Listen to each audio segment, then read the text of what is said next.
आप जानते हैं कैसे एक शिकारी ने भगवान श्री कृष्ण का अंत किया और कैसे भगवान जगन्नाथ की उत्पत्ति हुई? आइए देखते हैं इस अद्भुत कथा में। महाभारत का युद्ध खत्म होने के 36 साल बीत चुका था। एक दिन भगवान कृष्ण नदी के किनारे एक घने वृक्ष की ठंडी छांव में लेटे हुए थे। उनके दाहिने पैर का गुलाबी तलवा ऐसे चमक रहा था कि मानो कोई लाल रंग का मणि दमक रहा हो। उसी समय उस घने जंगल में जरा नाम का एक बहेलिया, एक शिकारी आ निकला। उसकी नजर दूर से उस लाल चमक पर पड़ी और उसको लगा कि शायद कोई हिरन झाड़ियों के पीछे छिपा बैठा है।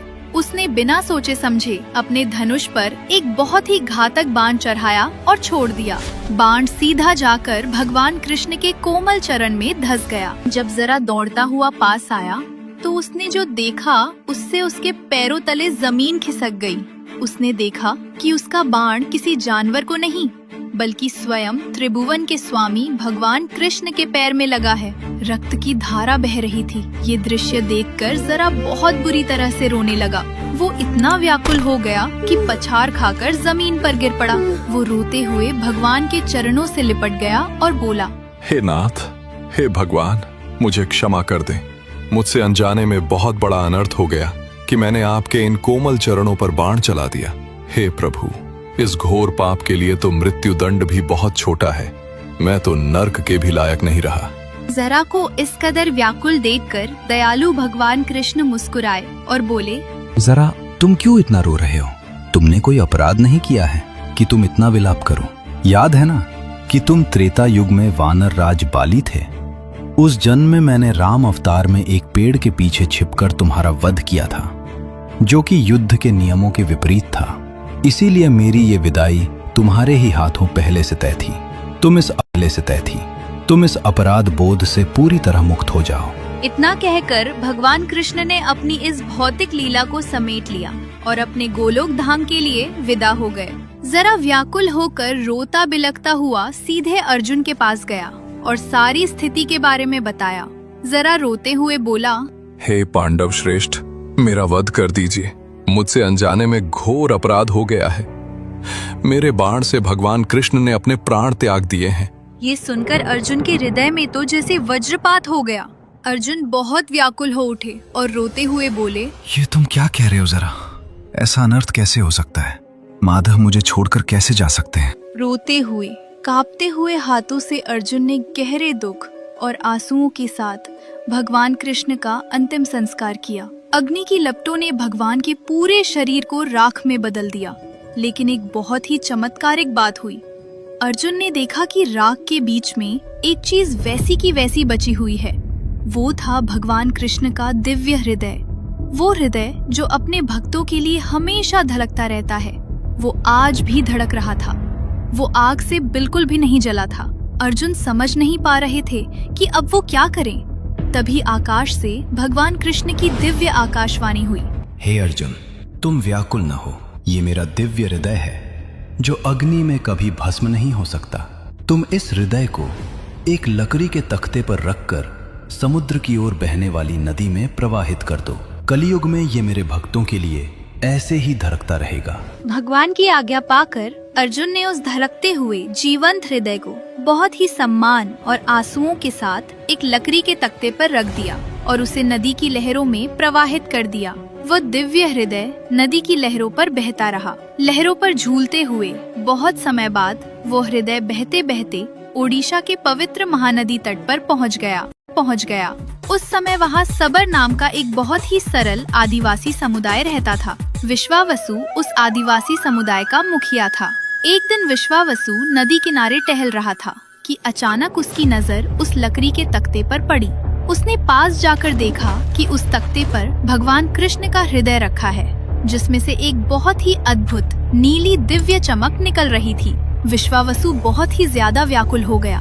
उसने उस दिव्यता को तुरंत पहचान लिया और वह उस दिव्य हृदय को एक गुप्त गुफा में ले गया। उस दिन से विश्वावसु ने उस गुफा में नील माधव के रूप में उस हृदय की पूजा करनी शुरू कर दी। विश्वावसु जंगल से सबसे मीठे फल लाता और बहुत ही प्रेम से नील माधव को भोग धराता। भगवान भी अपने भक्त के हाथों से बहुत ही आनंद के साथ सब कुछ पाते थे। आदिवासी समुदाय के अलावा किसी बाहरी व्यक्ति को इस बात की बिल्कुल भी भनक नहीं थी कि साक्षात भगवान वहाँ बैठे हैं। उसी समय अवंती नगरी में इंद्रद्युम्न नाम के एक बहुत ही प्रतापी राजा थे। वो भगवान विष्णु के बहुत बड़े और सच्चे भक्त थे। वो हमेशा अपने भगवान की एक झलक पाने के लिए दिन रात व्याकुल रहते थे। राजा को लगता था कि उनका जीवन तभी सफल होगा जब उन्हें भगवान के दर्शन होंगे। एक दिन एक भटकता हुआ साधु उनके भव्य महल में आया और बोला, हे राजन, मैं अभी अभी उड़ीसा से आ रहा हूँ। वहाँ भगवान विष्णु की नील माधव के रूप में इतनी भव्य और दिव्य पूजा होती है कि क्या बताऊं। महाराज, आपको ओडिशा जाकर भगवान के इस पवित्र और छिपे हुए स्थान को अवश्य खोजना चाहिए। ये सुनकर राजा इंद्रद्युम्न बहुत प्रसन्न हुए। खुशी के मारे उनके आंसू छलक पड़े। उन्होंने बिना एक पल गवाए तुरंत अपने सबसे भरोसेमंद और बुद्धिमान ब्राह्मण पुजारी विद्यापति को बुलाया और आदेश दिया कि वो तुरंत ओडिशा जाएं और नील माधव की खोज करें। राजा की आज्ञा पाकर विद्यापति अपनी यात्रा पर निकल पड़े। बहुत लंबी और कठिन यात्रा के बाद जब विद्यापति उड़ीसा पहुँचे तो उन्हें कुछ गुप्त लोगों से पता चला कि सबरों के नेता विश्वावसु एक बहुत ही छिपी हुई गुफा के अंदर साक्षात नील माधव की पूजा करते हैं। ये सुनकर विद्यापति तुरंत सबर द्वीप में महानदी के तट पर उस घने जंगल में जा पहुँचे। जब विद्यापति वहाँ पहुँचे तो सबर मुखिया विश्वावसु ने उनका बहुत आदर सत्कार किया। विद्यापति हाथ जोड़कर बोले, हे मुखिया जी, कृपया मुझे उस दिव्य पूजा का स्थान दिखा दें कि जिससे मेरी आंखें भी भगवान के एक बार दर्शन कर सकें।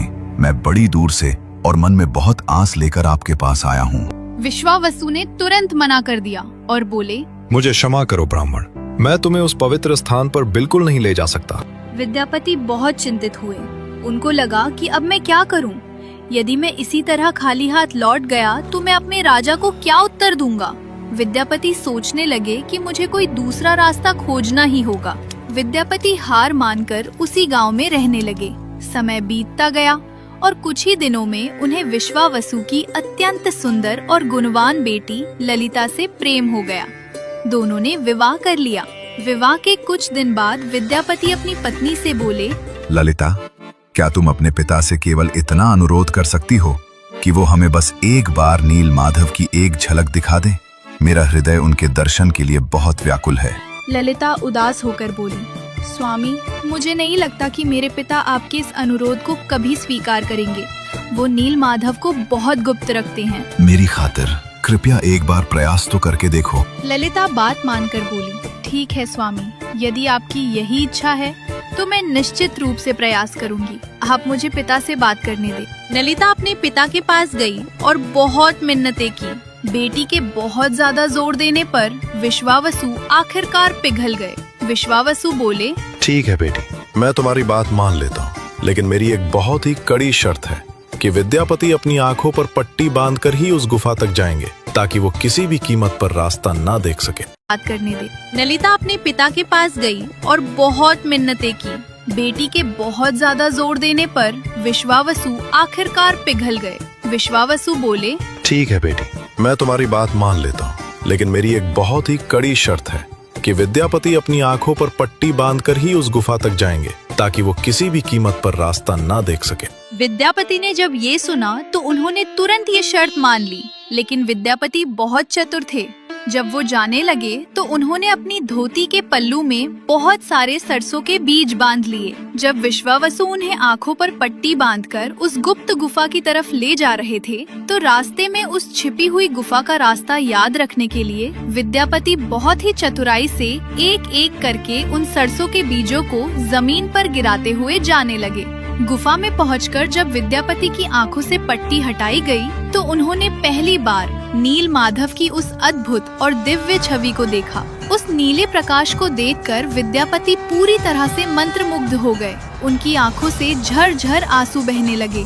गुफा से लौटकर विद्यापति बिना समय गवाए सीधे अवंती नगरी पहुँचे और राजा इंद्रद्युम्न को सारी बात विस्तार से बताई। राजा ये सुनकर बहुत ही ज्यादा व्याकुल हो उठे कि उन्हें कब भगवान के दर्शन होंगे। कुछ महीनों के बाद जब बारिश का मौसम आया तो विद्यापति ने गुप्त गुफा के रास्ते में जो सरसों के बीज बिखेरे थे वे सब अंकुरित होकर छोटे छोटे पीले फूलों वाले पौधे बन गए। उन पौधों ने जंगल में एक पीली पगडंडी सी बना दी थी। राजा इंद्रद्युम्न अपनी पूरी सेना और विद्यापति के साथ उन सरसों के पौधों के पीछे पीछे चलकर नील माधव की दिव्य मूर्ति देखने के लिए जंगल में गए। लेकिन जब वे बहुत उत्साह के साथ उस गुफा पर पहुँचे तो उन्हें वहाँ कुछ भी नहीं मिला।